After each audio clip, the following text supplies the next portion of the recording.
Feiras que vai, leva, chove, sol, tudo isso deve ter uma perspectiva, contamina. Esse cuidado que eu acho que a gente tem que ter. Você pode estar contaminando, né? Exatamente. A própria irrigação com água contaminada, você acaba contaminando as plantas. E aí acaba contaminando o meu princípio ativo. Complementando assim, muito do que você falou, como eu estou nessa parte da produção, beneficiamento e secagem, eu vejo isso também, essa grande dificuldade que as pessoas têm com os nomes comuns, né? Os nomes populares. Então, muitas vezes, uma planta é uma coisa num lugar e na outra tem o mesmo nome, só que é outra, e é comercializada para uma finalidade que pode ser tóxica. Então, e além também só da questão da conservação, eu vejo que isso é uma coisa que a gente tem que abrir muito a mente na questão do plantio daquele indivíduo, porque isso não é muito valorizado, assim, sempre é a parte da colheita, identificação, secagem, armazenamento, mas e o plantio, né? Como que essa planta está à base de herbicidas, agrotóxicos, o que ela está deixando para aquele ambiente também, porque imagina, se ela é fitocomplexa, ela também vai pegar compostos tão voláteis que são os agrotóxicos. Você já está num momento tão vulnerável que você já está utilizando daquele medicamento para gerar uma cura de um desequilíbrio, aquela planta não está no potencial dela de equilíbrio também. Então, trazer essa reflexão para o cultivo dessas plantas medicinais, que eu acho que é um grande quebra de paradigma quando a gente fala do plantio, sabe? Do uso em geral. E aí entra o orgânico, entra o agroflorestal, entra o biodinâmico, entra tudo isso, né? Na parte do cultivo, não, Natália? É tudo aquela questão global que a gente falou, né? Que tudo é complexo, é uma complexidade. Você não pode separar uma coisa da outra. Se a gente está falando de saúde, cultivo da saúde, ele é sinônimo de cuidado. Aí, se você não cuida do remédio, como é que o remédio vai trazer a saúde? Então, não dá para a gente isolar as coisas, deixar tudo separado. A gente precisa entrar nesse pensamento sistêmico. O pensamento sistêmico é que é a saúde, né? Porque a saúde também não é um estado estático, é um estado dinâmico, evolutivo, né? Então, a gente precisa entrar no pensamento sistêmico. Sabe uma coisa que foi interessante que o professor Cláudio trouxe? Porque, só para esclarecer, né, porque é diferente mesmo essa coisa do medicamento fitoterápico, ele já passou pelo aquele processamento e um estudo, porque para poder, né, ser considerado fitoterápico pela Anvisa, então ele já tem lá uma coisa de dosagem. No caso das plantas medicinais, né, que mesmo que tenha sido processado, pode ela estar in natura ou ter sido processada numa tintura, mas se ela não passou pelo aquele procedimento, é importante, né, ter esse conhecimento, porque realmente tem chás que são altamente contraindicados para determinadas coisas, né, que quando você está no período menstrual, por exemplo, você vai tomar um chá que ele é para soltar, que ele é abortivo, você vai aumentar, você pode gerar uma hemorragia. Então, dependendo da planta, né, então, no caso, para poder levar isso, se não for, no caso de fitoterápico, que já está estabelecido esse estudo, essa dosagem, né, é o sentido das cartilhas populares, que também tem, já existe isso em alguns lugares, para algumas plantas, mas é um caminho, né, que é mais simples, por exemplo, você fala em comunidade, em poder levar isso, que as pessoas tenham, tipo, sua horta medicinal, os primeiros socorros em casa, junto levar a informação, essa planta aqui, dosagem, coisas simples que pode ser feito numa cartilha, né? É muito esse trabalho, né? Muita gente faz esse trabalho pastoral, de saúde.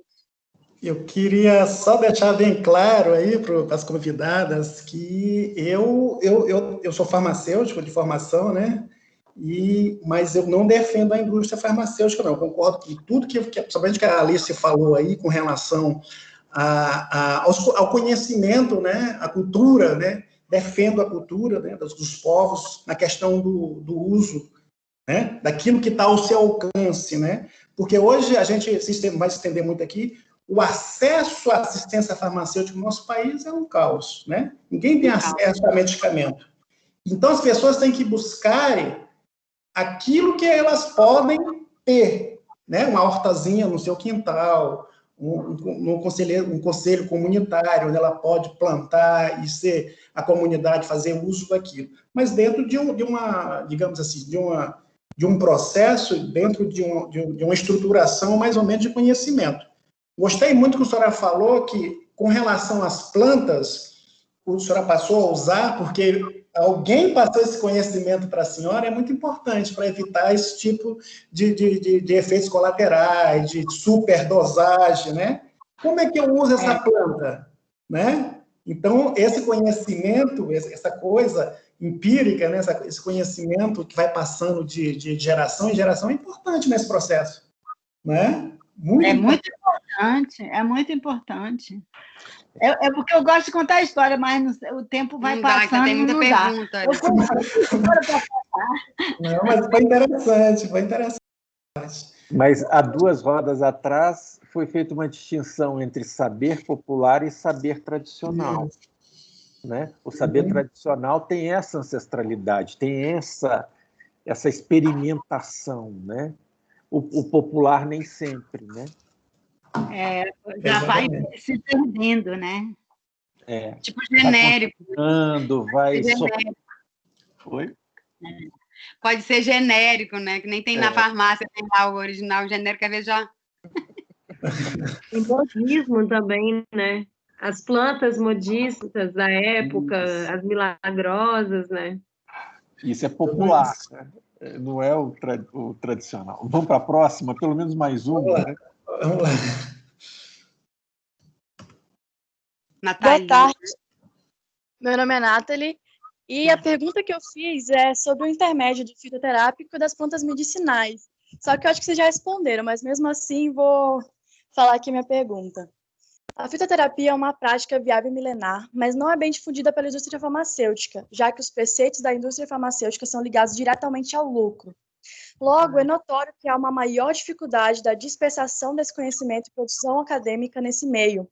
Um fato que confirma isso é de que menos de 50% de nossa flora foi catalogada. Há um grande caminho a ser percorrido. Qual o papel das universidades para desestruturar esse paradigma e quebrar as barreiras no que tange a pesquisa com fitoterápicos e a inserção dessa alternativa de baixo custo em farmácias, por exemplo? Vocês acreditam que a razão e a moral podem vir antes do lucro, tendo a valorização das plantas medicinais? E é isso, obrigada. Eu acredito muito, eu acho importantíssimo o papel da universidade, historicamente, né? Porque a pessoa está ali dentro, se ela cultivar aquela intenção do benefício, do bem, do bem-estar, do coletivo, ela pode levar isso associado a todo o avanço científico, né, que a pessoa tem acesso, para casar esse conhecimento com os conhecimentos das tradições e evoluir muito, né? Isso já acontece bastante, é muito importante vocês, como alunos, terem essa oportunidade tão maravilhosa que eu considero essa roda, né? Ter uns professores tão também abertos, né? Que estão fazendo cumprir o papel da universidade realmente, né? Então, é importantíssimo. A universidade tem um papel muito importante. E vocês, como eu disse, vocês são tesouros, vocês são jovens, estão começando a trajetória de vocês. Se vocês cultivarem uma intenção positiva e associar isso a conhecimento, vocês podem contribuir muito para a humanidade.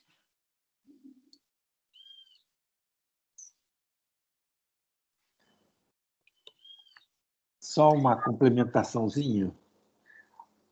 A gente tem que tirar o nosso lugar de universidade de colônia também, né?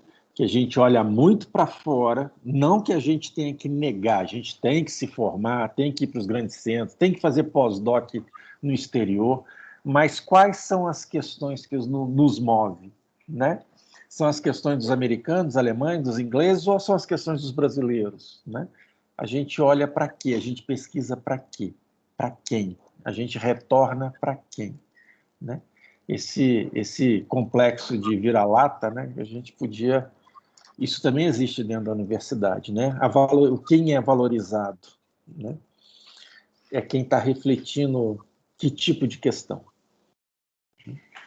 Zanetti, você falando isso, desculpe, me lembra muito isso, que desse diálogo que eu tive com esse professor da Unicamp. Aí ele queria pesquisar algum remédio. Ele ouviu falar de mim, mandou me chamar lá e tal, que eu tinha esse centro de medicina da floresta.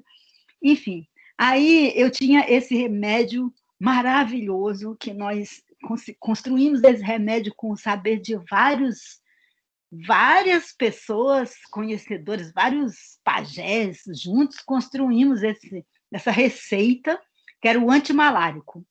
Esse antimalárico salvou muitas vidas na Amazônia. No ano de 2003, quando teve a maior epidemia de malária que se tem notícia, que matou assim, milhares de pessoas no Acre, nós tivemos um projeto até financiado pelo Ministério da Saúde, chamava Barco da Saúde.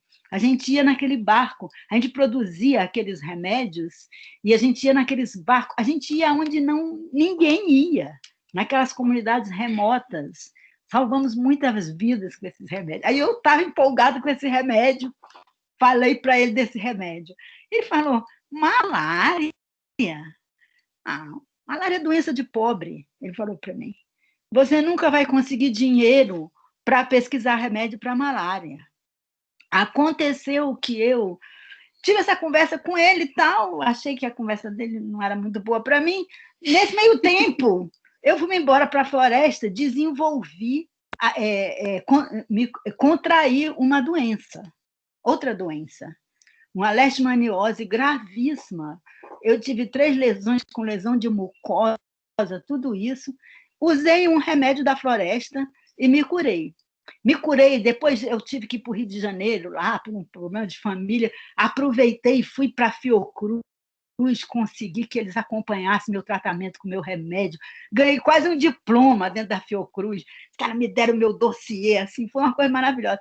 Aí, depois de tudo isso, eu voltei falar com esse professor da Unicamp. Eu falei, pois é, eu sumi, mas foi, sabe por quê? Porque eu tive leishmaniose. Ele falou, é mesmo? Há 9 anos eu pesquiso remédio para leishmaniose e nunca encontrei. Esse eu estou interessada, entendeu?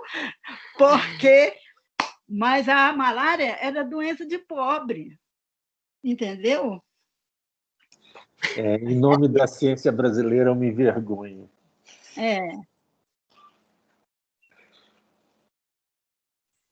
Natália? Júlia? Cadê a Pois porque depois da história da Maria Alice, até perdi o fio da meada, porque eu estava pensando, entrei lá dentro do barco. Eu queria só complementar aí que a Maria Alice falou sobre malária, sobre leishmaniose.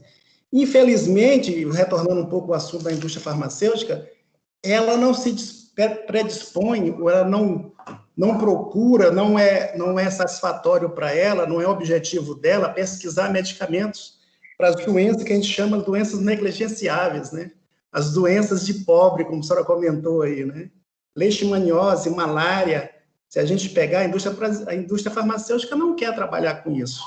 A indústria farmacêutica visa lucro, então ela quer trabalhar com medicamentos para as doenças crônicas não degenerativas, né?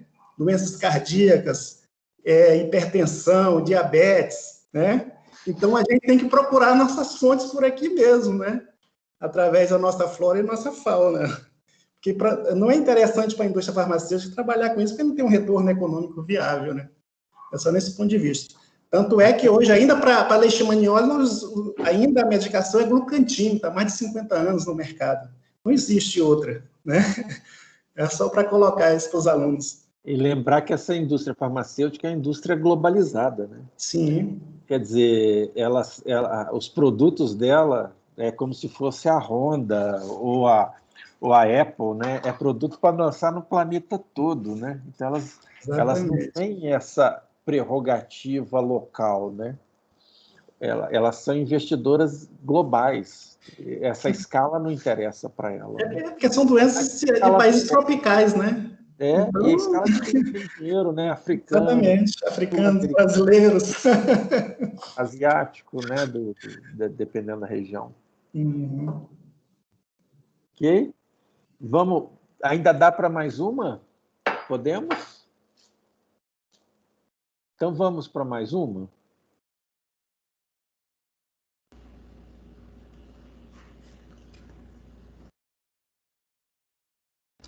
Número 6. Tá dando para ouvir? É que aqui está chovendo ainda. Tá dando para ouvir. Desde o início da colonização do Brasil, a flora e a fauna têm sido muito explorada, tanto pelos portugueses quanto por outros povos que vieram de diversos países. Esses que se apropriaram de boa parte do conhecimento existente daqueles que já viviam aqui e utilizavam as plantas como medicamento para curar doença. Tal descoberta fez com que as plantas medicinais fossem exportadas e pesquisadas de modo desenfreado, ocasionando uma quase extinção de várias espécies.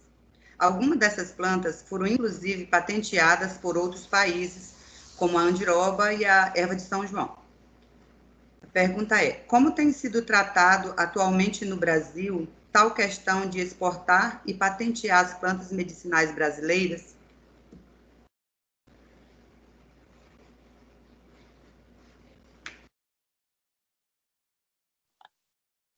Olha, eu agora mesmo nesse momento eu não sei, porque mudou tudo, tanta lei, né? Está muito mudado tudo, né? Eu fui muito próxima dessa questão quando eu morava na Amazônia. Eu fui membro de um comitê que se chamou Comitê Interministerial pela construção da Universidade da Floresta, que era um projeto muito lindo que uniu acadêmicos, indígenas, povos ribeirinhos, comunidades e governo, tudo, esse projeto. Né? Então, naquela época, discutia-se muito isso, né? Porque nós mesmos, lá nesse Centro de Medicina da Floresta, que nós criamos, nós fomos pirateados. O japonês chegou lá com a mulher toda enferidada, a gente tratou da mulher e tal, deu remédio, fez isso, fez aquilo, tratamento assim, depois assim, escreveu, só por caridade, ninguém vendeu nada. O cara chegou no Japão, patenteou a andiroba e a copaíba. Só que também a gente lutava, então a gente conseguiu derrubar essas patentes. Tinha umas organizações da Amazônia fortes que conseguiram derrubar essas patentes. E a gente era muito assessorado pelo aquele CEGEM, né, que é aquele conselho de essa questão do acesso à biodiversidade. Então, teoricamente, você não pode patentear uma planta, mas você pode patentear uma descoberta que você faz sobre aquela planta. Mas aí entra a lei de acesso. Então, esse dito japonês que pirateou o nosso remédio, hoje em dia ele é proibido de entrar no Brasil. E foi o CEGEM que, como se diz, neutralizou ele. Ele estava lá em Manaus fazendo tráfico de cambô, né, que é aquela vacina do sapinho, da ranzinha. Aí ali eles pegaram ele, então ele ficou proibido. Então, assim, até aquela época, né, não era possível, existia um controle positivo desse assunto, assim, não era possível ter acesso à biodiversidade sem muitos cuidados, e também não era possível patentear a planta. Hoje em dia, não sei, né? Porque hoje em dia a gente perdeu totalmente o controle sobre essa questão da legislação, né? Não estou sabendo.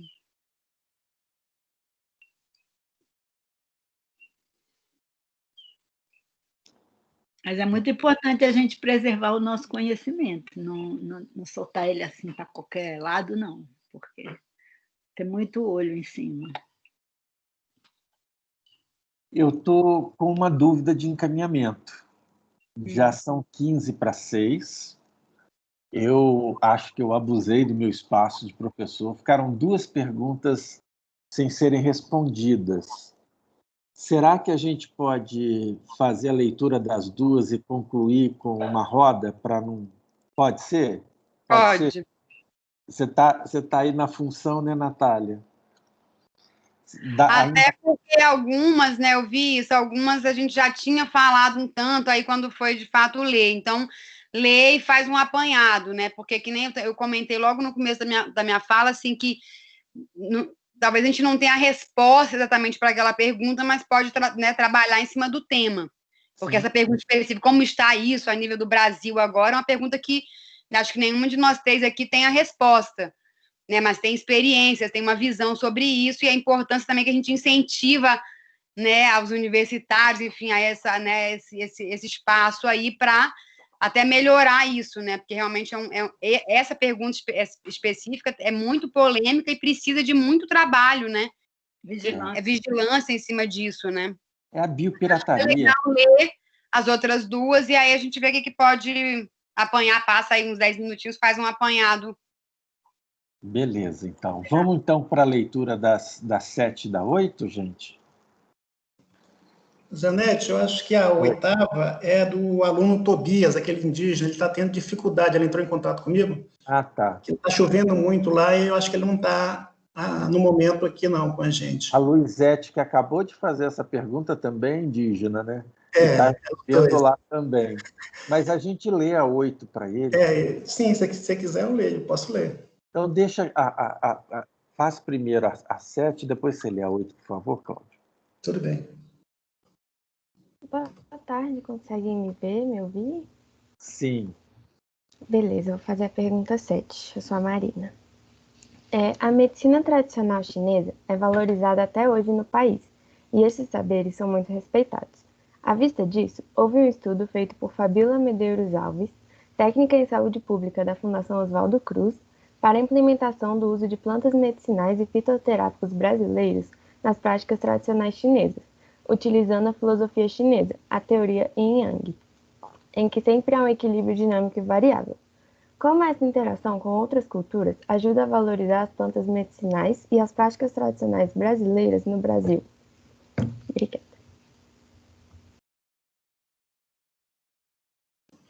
Então, eu vou ler a do Tobias aqui, rapidinho, para a gente complementar.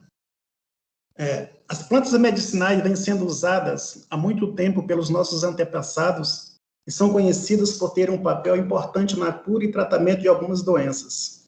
Diante dessa pandemia de novo coronavírus, pesquisa vem sendo realizadas por grandes empresas e laboratórios para encontrar a cura. Como explicar aquelas pessoas que não têm acesso a um hospital de referência para o tratamento da Covid-19 encontrar em plantas, chás e ervas o tratamento para esta doença, sem precisar se deslocar do seu ambiente? Complexo, hein?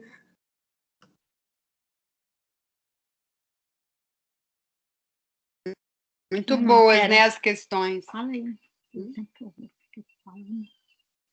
Essa da Marina, por exemplo, eu estava ainda tentando comentar aquela antes, né, da Luizete, que é um pouco mais complicada, quer dizer, mas tem essa questão, assim, né, como isso vem sendo tratado no Brasil atualmente, também não sei responder, mas a importância de ser tratado disso, né, mas que tem meios, né, assim, por exemplo, eu me lembro lá dos Achaninkas, aqueles que eu comentei, porque eu tive alguma experiência com eles são muito estruturados e, né, então teve eles depois de muitos anos eles conseguiram ganhar um processo com a Natura, porque utilizou um conhecimento tradicional deles e tal, então vale a pena, né, eu acho que tem tanta injustiça, né, tem tantas maneiras, né, em que a justiça aqui é mal utilizada no nosso país, mas se conseguir, né, por uma causa nobre dessa, conseguir derrubar a patente, conseguir processar esse tipo de coisa, né? Não acho que é o melhor caminho, mas às vezes é necessário, né? Porque que nem minha mãe estava comentando, na época a gente estava mais envolvido com isso lá no Acre, tudo, com esse projeto da Universidade da Floresta, a gente até pensou em, é viável patentes coletivas, em que então, né, o detentário, né, reconhecendo como detentários, né, detentores do conhecimento, os povos tradicionais, os indígenas, os ribeirinhos, mas muito complexo, né? Então, acaba que eles mesmos ali deram esse encaminhamento de cuidem do que é de vocês e não exponham demais, porque é muito complexo conseguir, né, isso. Então, realmente, eu vejo que é um tema muito delicado, assim, né, como trafegar nisso. Eu mesmo não venho me debruçando sobre isso, mas já tive muito preocupada, cheguei a pensar em fazer direito ambiental, achando que isso ia ajudar, enfim, mas eu vejo que é um tema muito importante, né? Assim, e sobre essa que a Marina trouxe, né? Muito bonita a reflexão, e eu acho que é muito complementar, né? E no sentido de que é uma aliança ou um intercâmbio, talvez seja a palavra melhor, que pode ser muito produtivo, assim, e trazer, né? Porque, tipo, a visão da medicina chinesa, ela é muito equilibrada e muito complementar. Eu estudei um pouquinho, e então, essas, não só dessa que ela citou, né, da Fabíola Medeiros, mas tem outras iniciativas que também já, né, tentando adaptar isso para as plantas daqui, o que torna mais sustentável, né? Você poder utilizar daquela visão tão sábia, aquela abordagem, mas, né, unindo com o que tem aqui, né, com a matéria-prima, com esse conhecimento também daqui. Até a minha mãe participou, mas aí não era... É similar com a medicina chinesa, mas é único uma parte também japonesa, né, como é que é o nome dele? O Otto, né? Yoshihiro, em São Paulo, né? Ele também ele fez um curso, todo um programa de formação, também baseando, né? Usando aquele saber, e inclusive convidou minha mãe para, ela deu um dos módulos, também trazendo essa visão de como utilizar as plantas, né? Então, se conseguir fazer de uma maneira mais sistematizada, estudando, né, as propriedades e esse comparativo, né? Eu vejo que pode ser muito benéfico, né? Porque essa visão da medicina ocidental, ela é fragmentada, né? Embora que hoje em dia a gente, dentro das terapias complementares, integrativas, a gente consegue ver de uma maneira diferente, mas a medicina em si, ela tem essa visão fragmentada. Então, quando a gente consegue usar uma abordagem mais complementar, que favorece, né, de fato, o tratamento do indivíduo, do ser, né, para poder ter saúde, e não a cura de um sintoma, que acho que esse é uma das grandes, né, um dos grandes, assim, eu vejo como muito benéfico. Um ganho, né, para o Brasil. Né? Que também está nas medicinas, nas nossas tradições dos povos, aqui, ameríndios, por exemplo, né, daqui da América, esse conhecimento também da composição dos elementos, né? Então, combinado com a medicina chinesa, assim, os fundamentos da medicina chinesa, é totalmente complementar, muito importante, né? Como aquela última. Sim, a da Covid, né? Pois é, essa daí, olha, eu vou dizer, agora mesmo eu tive muitas notícias de povos ali, lá na Amazônia, que apelaram para os seus remédios mesmo, porque não é tão difícil quando você já está dentro daquela medicina tradicional ali, você perceber a natureza daquele invasor, né? No caso, o vírus, a natureza desse invasor, que tipo de remédio que você já conhece ali de planta pode te proteger, potencializar a sua imunidade e atuar no fortalecimento das partes mais sensíveis ao ataque desse invasor. Então, muitas populações tradicionais na Amazônia estão se tratando com esses remédios lá.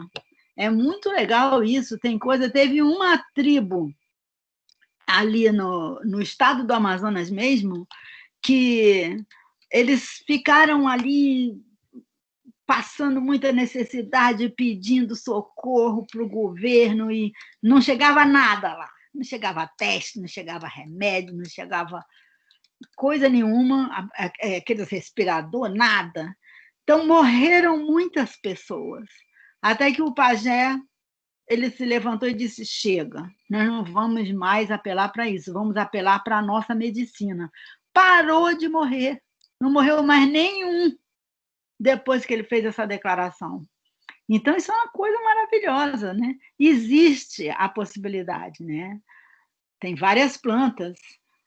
Há pouco tempo mesmo eu conheci uma médica que ela falou para mim que um amigo dela, médico militar, tinha acabado de chegar da Amazônia, que foram levar remédio para uns índios Yanomami. Chegaram lá, o pajé falou para ele, não, doutor, muito obrigado, nós não precisamos do seu remédio. Ele disse que tinha uma população de 260 pessoas nessa aldeia,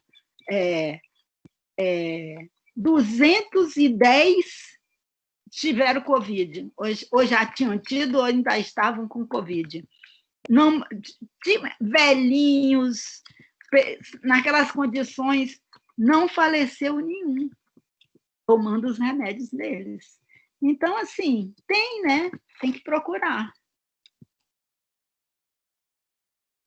Também eu não participei, né? Eu gostaria muito de ter acompanhado a roda que o César, né, foi indicado pela minha mãe, esse nosso amigo César, que está pesquisando, que trabalha já com as plantas medicinais, alguns fitoterápicos, mas é médico, né, então consegue fazer, né, tentando fazer essa integração, né, parece que foi muito boa.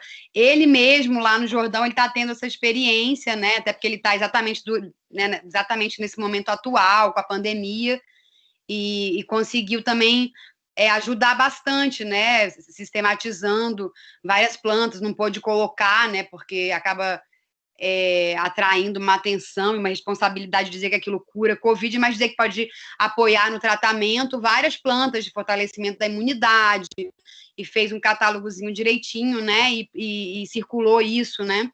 Então, esse tipo de coisa pode ajudar, né, não resolver, mas pode ajudar, né, tendo esse tipo de apoio, né, porque realmente muitas populações indígenas ficam muito desfavorecidas, né?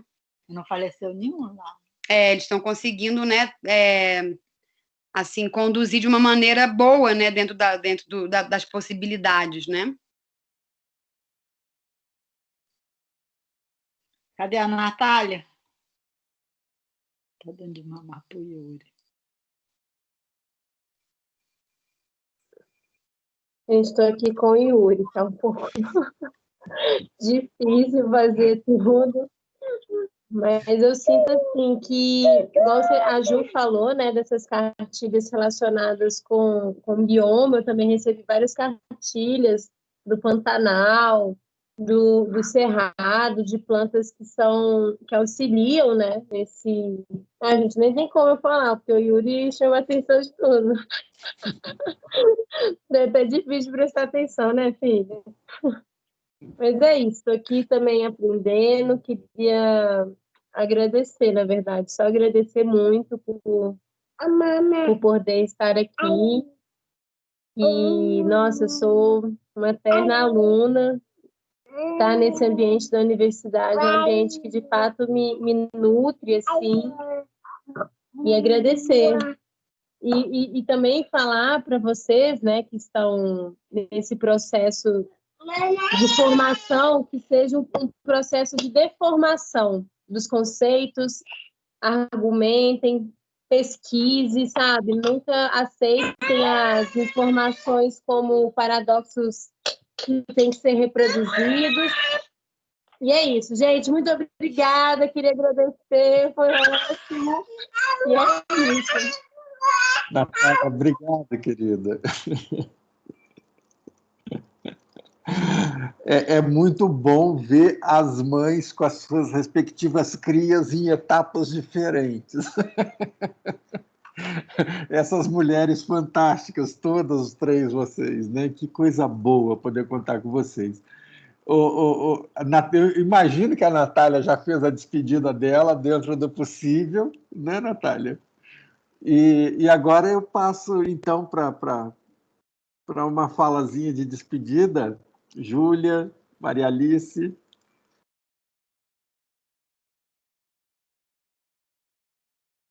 Eu agradeço também muito, acho muito bom, acho uma grande riqueza a gente poder estar aqui na roda, conversando, né?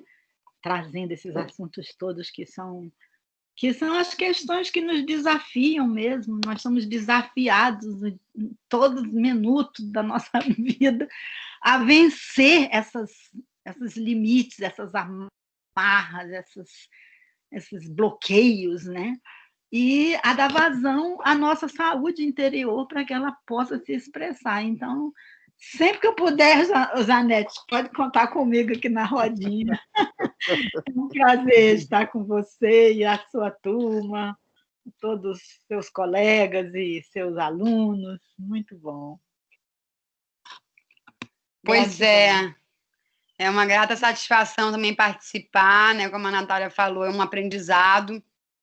E acho que sempre no compartilhamento, né, a gente aprende muito. As perguntas também, né, são muito instigadoras, não só essas que estão aqui, que eu quero parabenizar, né, as alunas e o Tobias, né, parece que só teve ele de homem, se não me engano, aqui nas perguntas, mas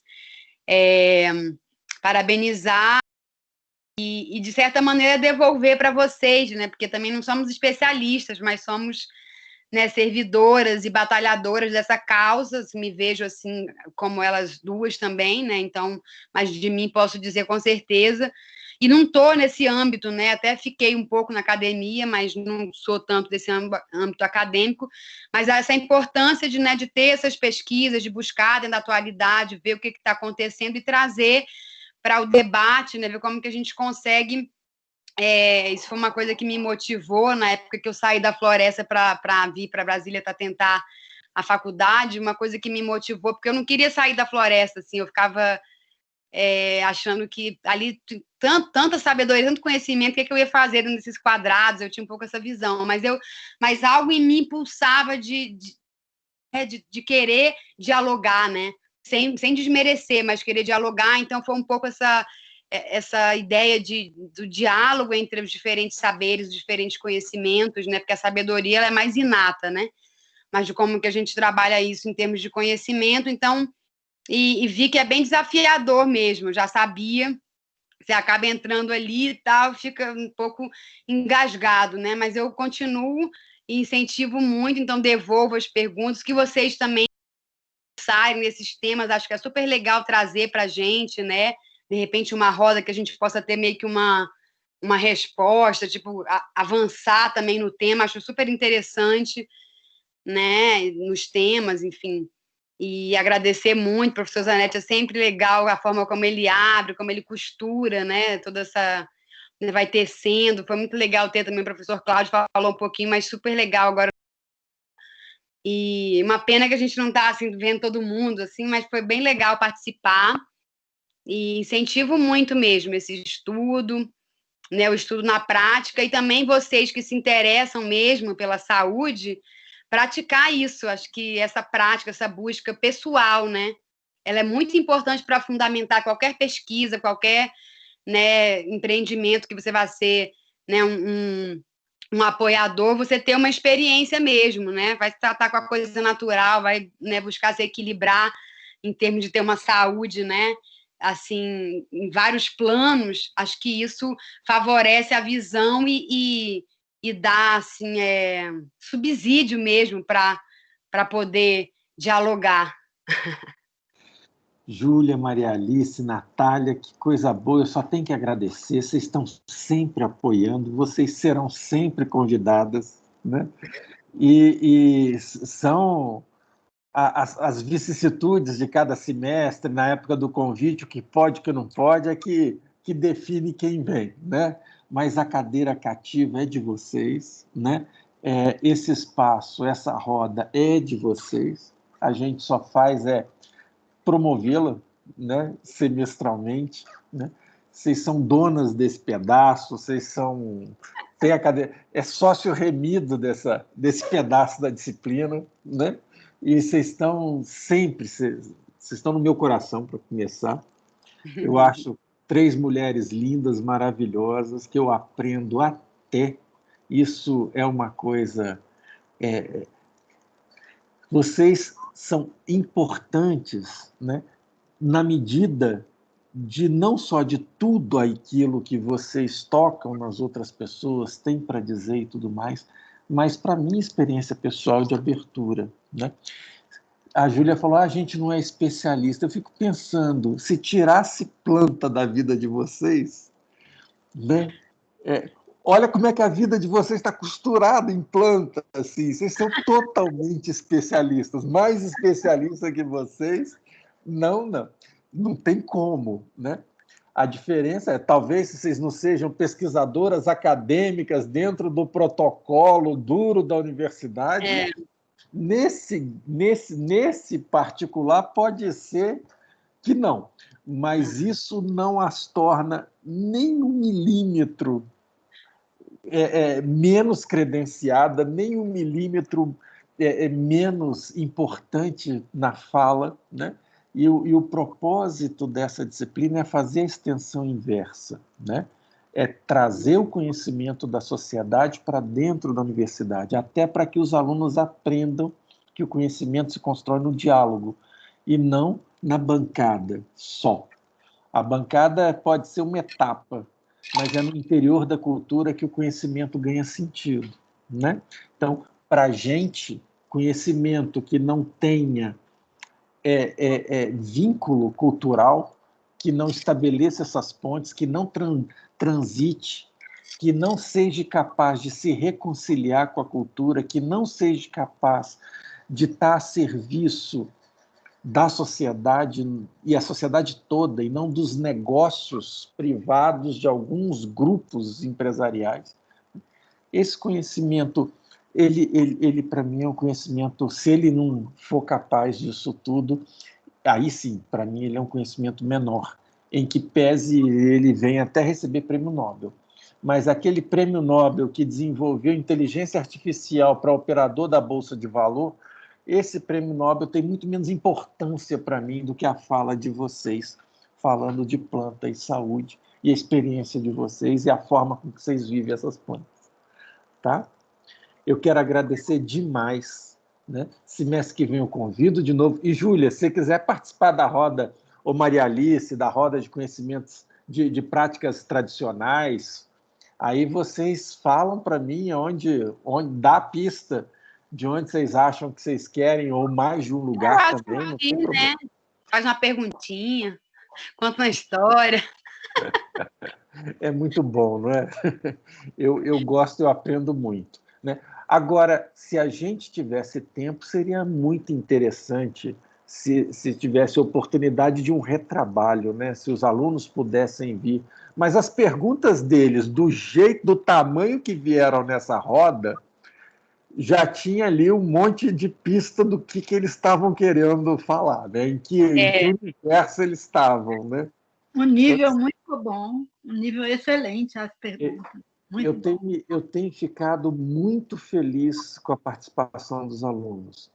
E a incerteza da natureza da pergunta que virá é que fará que o futuro de todas as rodas sejam imprevisíveis, né?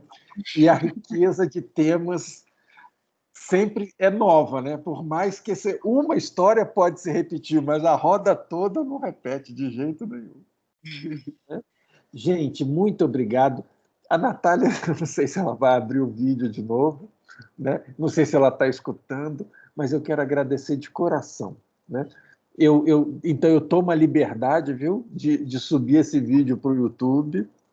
Se vocês pensarem aí, não, eu baixo ele, eu cancelo ele lá, mas eu imagino que não tenha nada complicado, não, né? Não, muito obrigado. E essa coisa de ser à distância também, né? Agora, independente da situação, viu, Maria Alice? Você pode estar viajando, quem sabe não tem uma viagem. Agora eu acho que nós todos aqui, acho que você que viaja mais, eu não sei, eu acho que é. Não, Júlia, quem é que viaja mais? Você ou sua mãe? Agora, né? Nunca a gente tinha ficado tanto em casa, né? Agora isso que você falou, né, professor? É negócio de especialista, também não sei, mas assim, eu até me lembrei de uma canção lá que a gente canta da Floresta, que fala, lá pelas tantas tem um verso que diz só o reinado, ele vai falando dos reinados, dos insetos, das plantas, de várias coisas, aí fala que ele fica impressionado que só o reinado humano vive desarmonizado, né? E isso é uma grande reflexão, assim, então, eu de alguma maneira, eu não sou tão encantada com o reinado humano quanto com o vegetal, né? Embora que eu acho incrível realmente a inteligência humana, a complexidade, a sabedoria que existe só nesse nosso corpo, nesse complexo, né?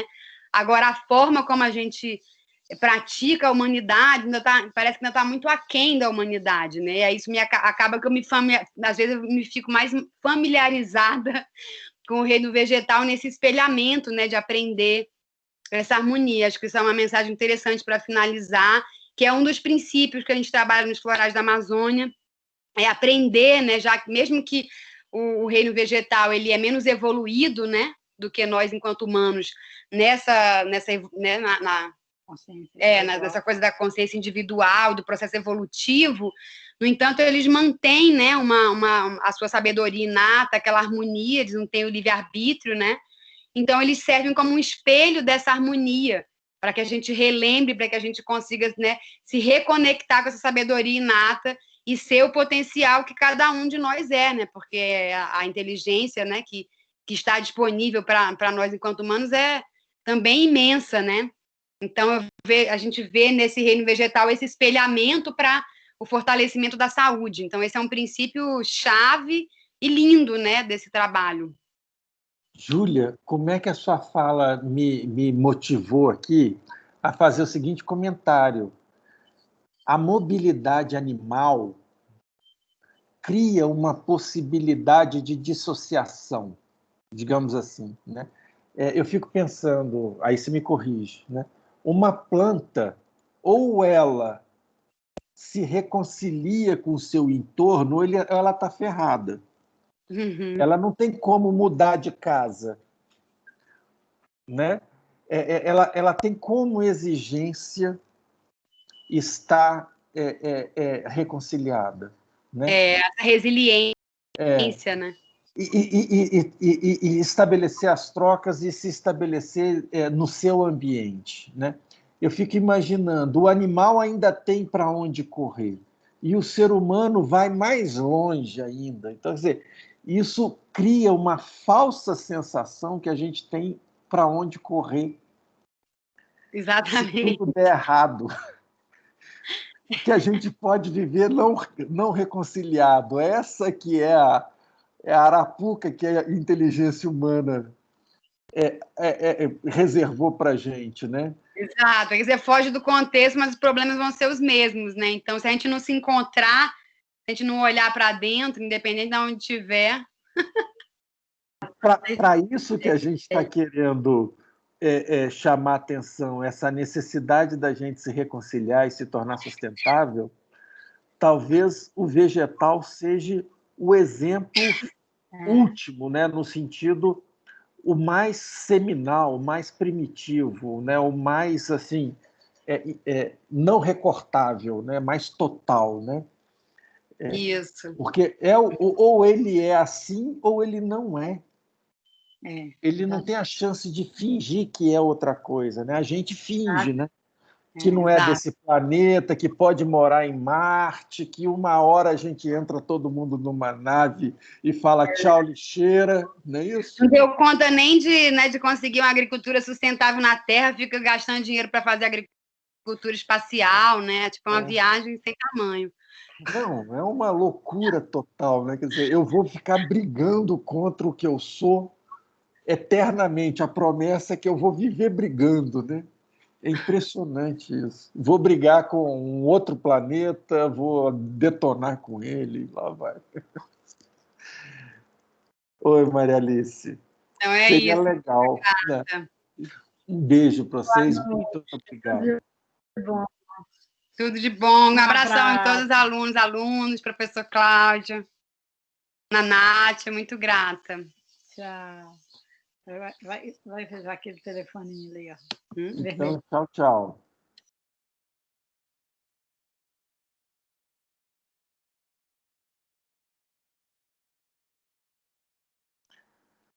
Oi, gente. Eu não sei se a Natália ainda está por aí. Vou encerrar a gravação. Imagino que não. O Cláudio ainda está por aí. Vou encerrar a gravação.